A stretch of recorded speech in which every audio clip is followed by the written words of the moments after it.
आज से लगभग 4 अरब 50 करोड़ साल पहले पृथ्वी के शुरुआती दौर में यह एक बेजान सूखी दुनिया थी।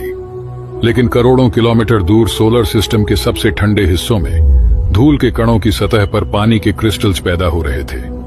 समय के साथ धूल के इन कणों ने करोड़ों की तादाद में आपस में जोड़कर एस्टेरॉइड्स की शक्ल ले ली। लेकिन उस समय तक ये पृथ्वी की पहुंच से काफी दूर थे।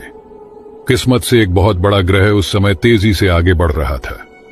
ये था जुपिटर यानी बृहस्पति का शुरुआती रूप, जो बहुत बड़ा था। सोलर सिस्टम के अंदरूनी हिस्से की सक्रिय ताकतें इसे धीरे धीरे सूरज की ओर खींचने लगी। इस रास्ते पर एस्टेरॉइड बेल्ट से इसकी टक्कर तय थी। जब यह एस्टेरॉइड से टकराते हुए आगे बढ़ा तो इसके गुरुत्वाकर्षण की जबरदस्त ताकत ने बर्फ की उन चट्टानों को हर दिशा में उड़ा दिया। लेकिन फिर भी इसी उठापटक और तबाही से सबसे जबरदस्त कॉस्मिक तोहफा पृथ्वी को हासिल हुआ।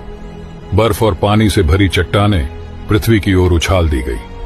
बृहस्पति की टक्कर से बिखरे और एस्टेरॉइड्स के साथ पृथ्वी की गहराइयों तक पहुंचे पानी के कणों का यहां तक पहुंचने का सफर बहुत आसान नहीं था। वो लाखों सालों तक पृथ्वी के पिघले हुए अंदरूनी पृथ्वी तक पहुंचकर इसकी गहराई में समा गया तो ये क्रिस्टल्स के शक्ल में चट्टानों में कैद था, पृथ्वी की सतह के बहुत अंदर। ये करोड़ों सालों तक मैग्मा के एक बड़े से समंदर के नीचे दफन रहा। लेकिन फिर पृथ्वी धीरे धीरे ठंडी होने लगी। इसकी सतह सख्त होकर एक मोटे क्रस्ट में बदल गई और फिर आखिरकार अंदर का उबलता हुआ हिस्सा ज्वालामुखियों के रूप में फूट पड़ा।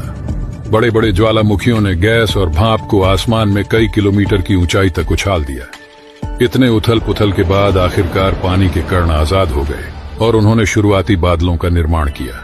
करोड़ों सालों तक ये बादल बनते और बढ़ते रहे और इनमें पानी की मात्रा भी बढ़ती गई। ये तब तक जारी रहा जब तक तापमान इतना कम नहीं हो गया कि बारिश की शुरुआती बूंदें आकार लेकर गिर सके।